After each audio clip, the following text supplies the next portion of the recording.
Selamat datang di mata kuliah Konsep Sistem Informasi. Pada pertemuan kali ini kita akan membahas mengenai cloud computing. Cloud computing saat ini termasuk salah satu layanan teknologi informasi yang sedang ramai dibicarakan serta sedang banyak digunakan oleh perusahaan saat ini.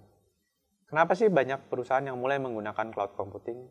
Cloud computing menawarkan satu konsep yang cukup menarik, bahwa kita menggunakan satu software ataupun suatu hardware ataupun layanan tertentu dalam teknologi informasi tanpa memikirkan apa yang ada di dalam proses di balik layanan yang kita terima tersebut. Hal ini di satu sisi memudahkan organisasi untuk mendapatkan apa yang mereka membutuhkan tanpa mendapatkan hal-hal yang cukup menyulitkan dari layanan tersebut. Mungkin secara gambaran kita bicara mengenai cloud atau awan. Kita tidak tahu di mana hardware ataupun server yang digunakan ketika saya mengakses satu web dari internet. Seolah-olah web tersebut diletakkan di awan ataupun di mana yang saya tidak tahu tempatnya. Yang saya tahu hanyalah bahwa saya bisa mengakses web tersebut, saya bisa menggunakan layanan apa yang diberikan dari web tersebut. Itulah konsep dasar dari cloud computing, sehingga dinamakan sebagai cloud atau komputasi awan. Karena saya tidak tahu hal-hal apa yang ada di balik proses tersebut, hal-hal apa yang dibalik layanan tersebut yang saya seolah-olah layanan tersebut adanya di awan.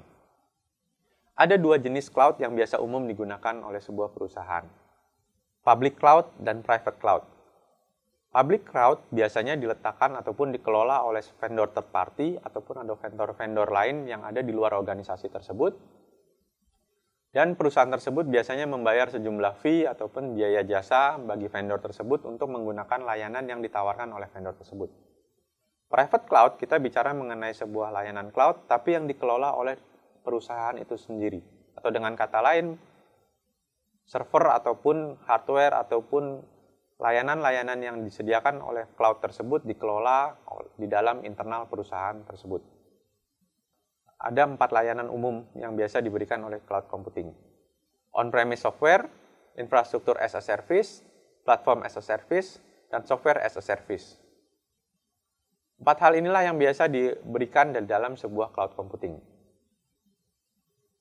Selain itu, kita tentunya akan bicara mengenai apa sih keuntungan menggunakan cloud computing.